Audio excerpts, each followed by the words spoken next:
Hi friends, मैं धर्मेंद्र अपने YouTube channel amazing पाठशाला में आप लोगों का स्वागत करता हूं। दोस्तों, आज के वीडियो लेक्चर में मैं आप लोगों के लिए सामान्य ज्ञान के बेजोड़ क्विज का 5वां पार्ट लेकर आया हूं। दोस्तों, इससे पहले आप लोगों ने इसके चारों पार्ट को नहीं देखा है तो मेरे चैनल के प्लेलिस्ट में जाके वीडियो को देख सकते हैं। और दोस्तों, इस क्विज में सम्मिलित सभी प्रश्न बहुत ही महत्वपूर्ण हैं और इन सभी का जवाब देने के लिए आप लोगों के पास सिर्फ 5 सेकंड का समय होगा। तो आइए दोस्तों, बिना समय गंवाए वीडियो को स्टार्ट करते हैं। आज का पहला प्रश्न है दोस्तों, महाराणा सांगा और इब्राहिम लोदी के बीच खातौली का युद्ध कब हुआ था? इसके लिए आपके पास 4 ऑप्शन है। ऑप्शन ए 1518 ईस्वी में, ऑप्शन बी 1519 ईस्वी में, ऑप्शन सी 1520 ईस्वी में या फिर ऑप्शन डी 1521 ईस्वी में।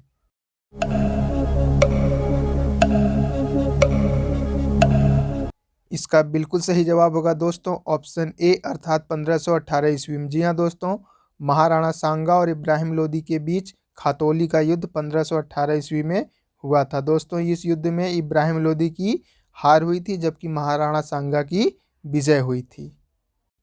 नेक्स्ट क्वेश्चन है, अंतर्राष्ट्रीय परमाणु ऊर्जा प्राधिकरण कहाँ स्थापित किया गया है? Option A Davos Switzerland, option B London England, option C Vienna Austria या फिर ऑप्शन डी क्वींसलैंड ऑस्ट्रेलिया।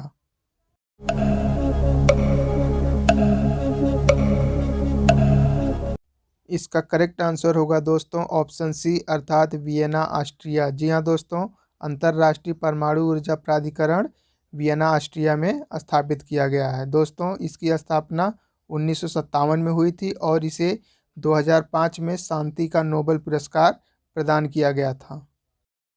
अगला प्रश्न देखते हैं, भारत के कितने राज्यों में द्विसदनात्मक विधानमंडल है?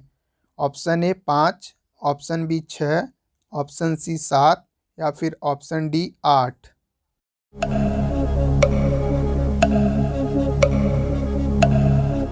इस प्रश्न का बिल्कुल सही जवाब होगा दोस्तों ऑप्शन बी अर्थात 6। जी हाँ दोस्तों, वर्तमान में भारत के 6 राज्यों में द्विसदनात्मक विधान मंडल है। तो उन राज्यों में दोस्तों आंध्र प्रदेश, बिहार, कर्नाटक, महाराष्ट्र, तेलंगाना और उत्तर प्रदेश है। दोस्तों, द्विसदनात्मक विधानमंडल में 2 सदन होते हैं, एक विधान परिषद और दूसरा विधानसभा। दोस्तों, विधान परिषद को उच्च सदन और विधानसभा को निम्न सदन कहा जाता है। वहीं पर दोस्तों विधान परिषद के सदस्यों का कार्यकाल 6 वर्ष जबकि विधानसभा के सदस्यों का कार्यकाल 5 वर्ष का होता है। नेक्स्ट क्वेश्चन है मित्रों, विधानसभा की बैठक में अध्यक्षता कौन करता है? ऑप्शन ए मुख्यमंत्री, ऑप्शन बी विपक्ष का नेता, ऑप्शन सी विधानसभा अध्यक्ष या फिर ऑप्शन डी राज्यपाल।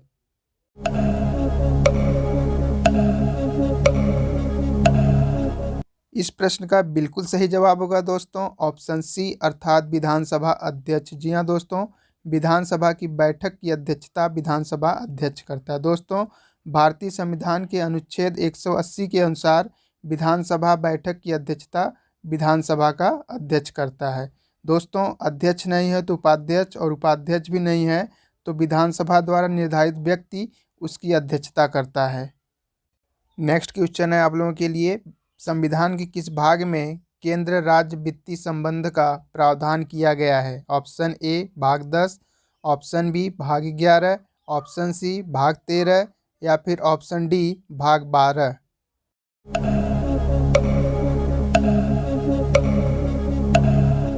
इसका सही जवाब होगा दोस्तों ऑप्शन डी अर्थात भाग 12। जी हाँ दोस्तों, संविधान के भाग 12 में अनुच्छेद 268 से लेकर अनुच्छेद 293 के बीच केंद्र और राज्य के वित्तीय संबंधों का प्रावधान किया गया है।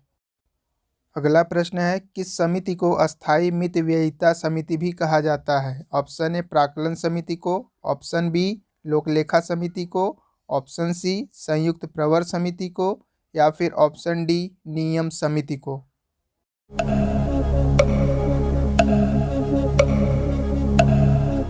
इस क्वेश्चन का करेक्ट आंसर होगा दोस्तों ऑप्शन ए अर्थात प्राक्कलन समिति। जी हाँ दोस्तों, प्राक्कलन समिति को अस्थायी मितव्ययिता समिति भी कहा जाता है। दोस्तों, यह समिति संसद के माध्यम से सरकार द्वारा प्राप्त किए गए धन के व्ययों के अनुमान की जांच पड़ताल करती है। नेक्स्ट क्वेश्चन है, सेबी का गठन कब हुआ था? ऑप्शन ए 15 मार्च 1982, ऑप्शन बी 1 जुलाई 1992, ऑप्शन सी 12 अप्रैल 1988 या फिर ऑप्शन डी 6 दिसंबर 1974।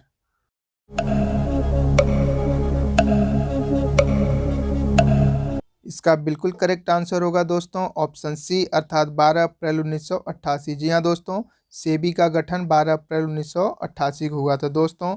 इसे भारत सरकार के एक प्रस्ताव के माध्यम से गैर संवैधानिक निकाय के रूप में गठित किया गया था। और दोस्तों, सेबी का full form stock exchange board of India होता है।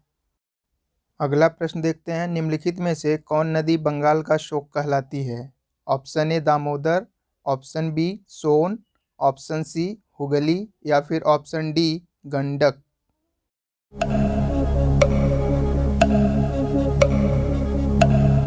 इसका बिल्कुल सही जवाब होगा दोस्तों ऑप्शन ए अर्थात दामोदर। जी हाँ दोस्तों, दामोदर नदी को बंगाल का शोक कहा जाता है। दोस्तों, दामोदर नदी छोटा नागपुर की पहाड़ियों से निकली है और यह झारखंड से होते हुए पश्चिम बंगाल में जाकर हुगली नदी से मिल जाती है। दोस्तों, झारखंड में इसे देवनद के नाम से भी जाना जाता है। नेक्स्ट क्वेश्चन है, निम्न में से कौन भारत की क्रेडिट की रेटिंग एजेंसियों का नियामक है? Option A RBI, option B SBI, option C SEBI या फिर ऑप्शन डी सिडबी।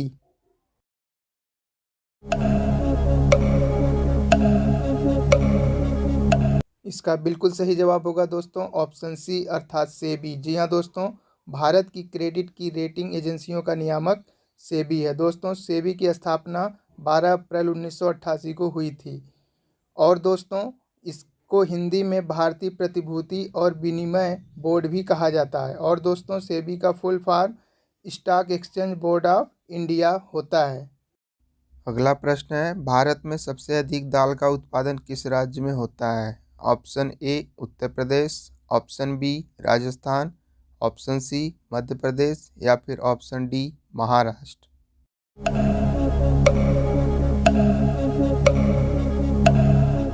इसका बिल्कुल सही जवाब होगा ऑप्शन सी मध्य प्रदेश। जी हाँ दोस्तों, भारत में सबसे अधिक दाल का उत्पादन मध्य प्रदेश में होता है। नेक्स्ट क्वेश्चन है, सिंधु सभ्यता के लोगों की अर्थव्यवस्था का प्रमुख ताकत क्या था? ऑप्शन ए कृषि एवं पशुपालन, ऑप्शन बी व्यापार, ऑप्शन सी चाक पर बनाए गए मिट्टी के बर्तन या फिर ऑप्शन डी बढ़ईगिरी।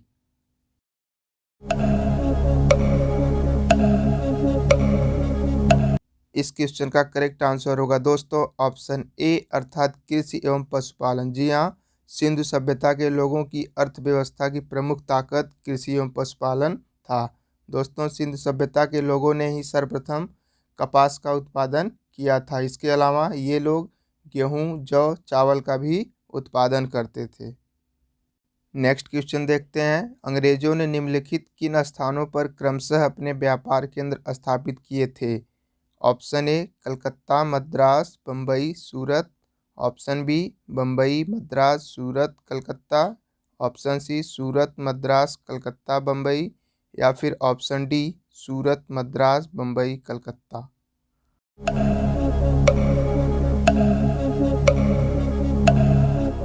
इसका बिल्कुल सही जवाब होगा दोस्तों ऑप्शन डी अर्थात सूरत, मद्रास, बम्बई, कलकत्ता। जी हाँ, अंग्रेजों ने क्रमशः सूरत में 1613 ईस्वी में, मद्रास में 1639, बम्बई में 1687 जबकि कलकत्ता में 1698 ईस्वी में अपने व्यापारिक केंद्र को स्थापित किए थे।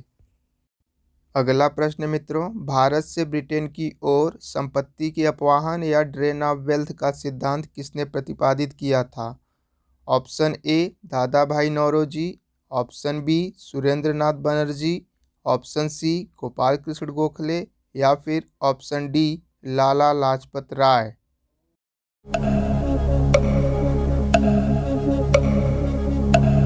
इस प्रश्न का बिल्कुल सही जवाब होगा दोस्तों ऑप्शन ए अर्थात दादा भाई नौरोजी। जी हाँ दोस्तों, दादा भाई नौरोजी ही ने भारत से ब्रिटेन की ओर संपत्ति के अपवाहन या ड्रेन ऑफ वेल्थ का सिद्धांत प्रतिपादित किया था। दोस्तों, इन्हें ही महान वयोवृद्ध या grand old man of India भी कहा जाता है।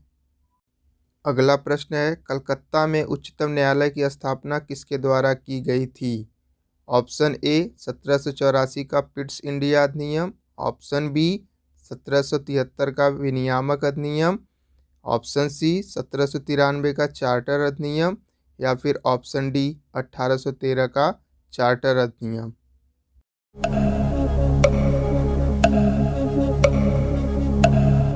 इस क्वेश्चन का बिल्कुल सही जवाब होगा दोस्तों ऑप्शन बी अर्थात 1773 का विनियामक अधिनियम। जी हाँ दोस्तों, 1773 के विनियामक अधिनियम या फिर 1773 के रेगुलेटिंग एक्ट के द्वारा ही कलकत्ता में उच्चतम न्यायालय की स्थापना की गई थी। दोस्तों इस न्यायालय में प्रधान न्यायाधीश के अलावा 3 अन्य न्यायाधीश होते थे। सर एलिजा एम्पे को प्रथम मुख्य न्यायाधीश बनाया गया था। अगला प्रश्न है आप लोगों के लिए, प्रथम केंद्रीय विधानसभा का गठन कब किया गया था?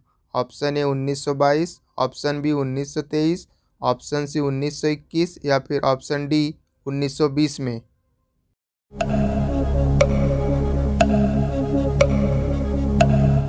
इसका बिल्कुल सही जवाब होगा दोस्तों ऑप्शन सी अर्थात 1921। जी हाँ दोस्तों, प्रथम केंद्रीय विधानसभा का गठन 1923 में किया गया था। दोस्तों भारत सरकार अधिनियम 1919 के तहत प्रथम केंद्रीय विधानसभा का गठन 1921 में किया गया था। दोस्तों इसके प्रथम अध्यक्ष फ्रेडरिक व्हाइट जबकि इसके दूसरे अध्यक्ष स्वराज पार्टी के विट्ठल भाई पटेल थे।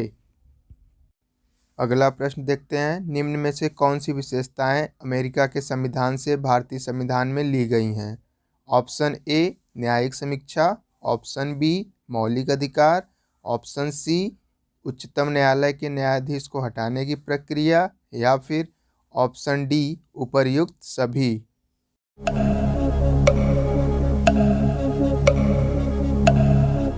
इस क्वेश्चन का करेक्ट आंसर होगा दोस्तों ऑप्शन डी अर्थात उपर्युक्त सभी। जी हाँ, भारतीय संविधान में अमेरिका के संविधान से न्यायिक समीक्षा, मौलिक अधिकार, उच्चतम न्यायालय के न्यायाधीशों तथा राष्ट्रपति को हटाने की प्रक्रिया एवं उपराष्ट्रपति से संबंधित व्यवस्था तथा न्यायिक पुनरावलोकन को भी ग्रहण किया गया है।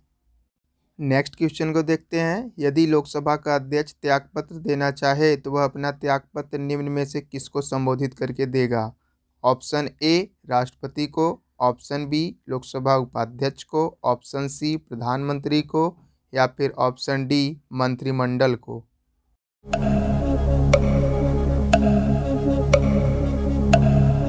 इस प्रश्न का बिल्कुल सही जवाब होगा दोस्तों ऑप्शन बी अर्थात लोकसभा उपाध्यक्ष को। जी हाँ दोस्तों, यदि लोकसभा का अध्यक्ष त्यागपत्र देना चाहता है तो वह अपना त्यागपत्र लोकसभा उपाध्यक्ष को संबोधित करके देता है। दोस्तों संविधान के अनुच्छेद 94 बी के तहत लोकसभा का अध्यक्ष उपाध्यक्ष को जबकि लोकसभा का उपाध्यक्ष अध्यक्ष को संबोधित करके अपना त्यागपत्र दे सकता है।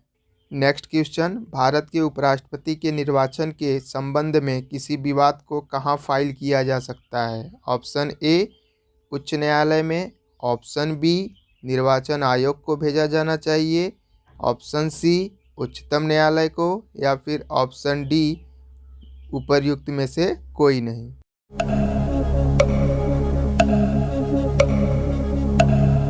दोस्तों मैं आशा करता हूं आप लोग इस प्रश्न का जवाब दे दिए होंगे। तो दोस्तों इस प्रश्न का बिल्कुल सही जवाब होगा ऑप्शन सी अर्थात उच्चतम न्यायालय में। जी हाँ दोस्तों, भारत के उपराष्ट्रपति के निर्वाचन के संबंध में किसी विवाद को उच्चतम न्यायालय में फाइल किया जा सकता है। दोस्तों भारतीय संविधान के अनुच्छेद 71(1) के अनुसार राष्ट्रपति एवं उपराष्ट्रपति के निर्वाचन संबंधी समस्त विवादों को उच्चतम न्यायालय द्वारा निपटाया जा सकता है। अगला प्रश्न देखते हैं, निम्न में से भारत में सिविल सेवाओं की कौन सी एक प्रमुख विशेषता है? ऑप्शन ए तटस्थता एवं निष्पक्षता, ऑप्शन बी अस्थायी राजनीतिक कार्यकारी संबंध, ऑप्शन सी पक्षपात या फिर ऑप्शन डी उपर्युक्त में से कोई नहीं।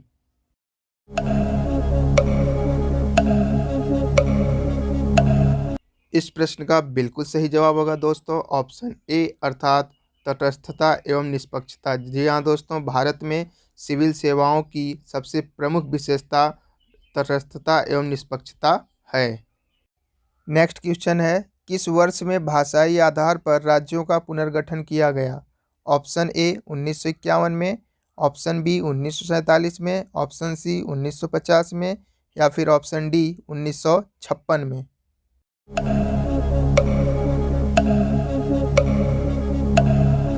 इस प्रश्न का बिल्कुल सही जवाब होगा दोस्तों ऑप्शन डी अर्थात 1956 ईस्वी में। जी हाँ दोस्तों, 1956 में भाषाई आधार पर राज्यों का पुनर्गठन किया गया। दोस्तों, भाषाई आधार पर राज्यों के गठन की मांगों के आधार पर केंद्र सरकार द्वारा 29 दिसंबर 1953 को राज्य पुनर्गठन आयोग का गठन किया गया और दोस्तों इसे 7वें संविधान संशोधन द्वारा पारित कर दिया गया। अगला प्रश्न दोस्तों आप लोगों के लिए, भारत में त्रिस्तरीय पंचायत राज प्रणाली का प्रस्ताव किसने किया था? ऑप्शन ए अशोक मेहता समिति, ऑप्शन बी बलवंत राय मेहता समिति, ऑप्शन सी रायल कमीशन या फिर ऑप्शन डी उपर्युक्त में से कोई नहीं।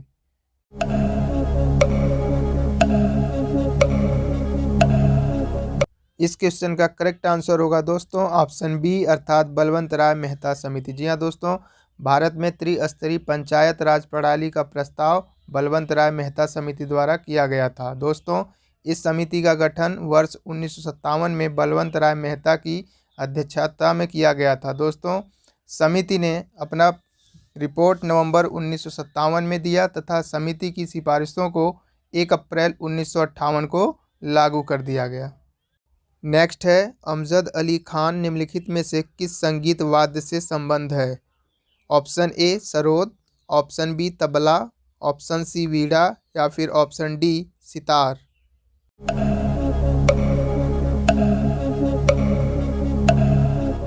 इसका बिल्कुल सही जवाब है दोस्तों ऑप्शन ए अर्थात सरोद। जी हाँ दोस्तों, अमजद अली खान एक प्रसिद्ध सरोद वादक हैं। अगला प्रश्न देखते हैं, भारत में रंगीन टीवी का प्रसारण कब शुरू हुआ था? ऑप्शन ए 1980 में, ऑप्शन बी 1981 में, ऑप्शन सी 1982 में या फिर ऑप्शन डी 1984 में।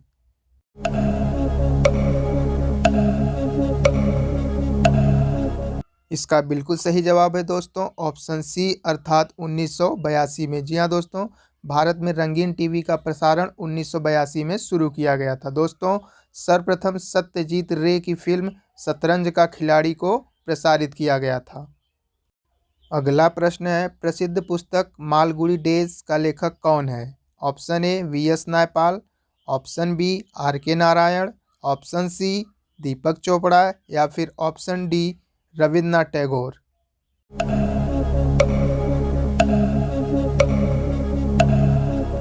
इसका बिल्कुल सही जवाब होगा दोस्तों ऑप्शन बी अर्थात आर.के. नारायण। जी हाँ दोस्तों, प्रसिद्ध पुस्तक मालगुडी डेज के लेखक आर.के. नारायण जी हैं। दोस्तों, इनकी एक अन्य प्रसिद्ध पुस्तक द गाइड थी जिसे साहित्य अकादमी पुरस्कार से भी सम्मानित किया गया था। नेक्स्ट क्वेश्चन है, भारत को प्रथम नोबेल पुरस्कार किस विषय के लिए दिया गया था? ऑप्शन ए औषधि विज्ञान, ऑप्शन बी भौतिक विज्ञान, ऑप्शन सी साहित्य या फिर ऑप्शन डी रसायन विज्ञान।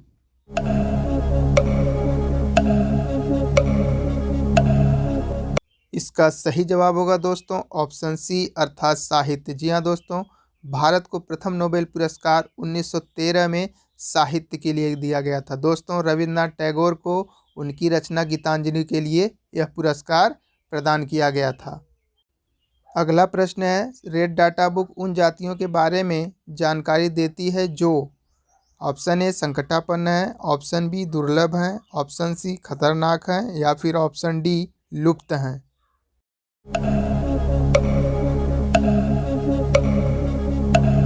इस प्रश्न का बिल्कुल सही जवाब होगा दोस्तों ऑप्शन ए अर्थात संकटापन्न है। जी हाँ दोस्तों, रेड डाटा बुक उन जातियों के बारे में जानकारी देती है जो संकटापन्न है। दोस्तों, रेड डाटा बुक जारी करने वाली संस्था को IUCN कहा जाता है और दोस्तों IUCN का full form international union for the conservation of nature and natural resources होता है और दोस्तों IUCN की स्थापना वर्ष 1964 में की गई थी। अगला प्रश्न देखते हैं मित्रों, केंद्रीय खाद्य प्रौद्योगिकी और अनुसंधान संस्थान कहाँ स्थित है? Option A Hyderabad, option B Bengaluru, option C Chennai या फिर ऑप्शन डी मैसूर।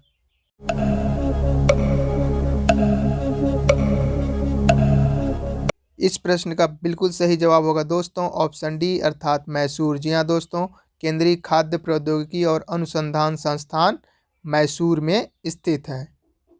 इस प्रकार दोस्तों हमने इस सामान्य ज्ञान के क्विज में सम्मिलित सभी प्रश्नों का अध्ययन कर लिया है। दोस्तों यदि आप लोगों को वीडियो पसंद आया है तो प्लीज़ वीडियो को लाइक करें, दोस्तों के साथ शेयर करें।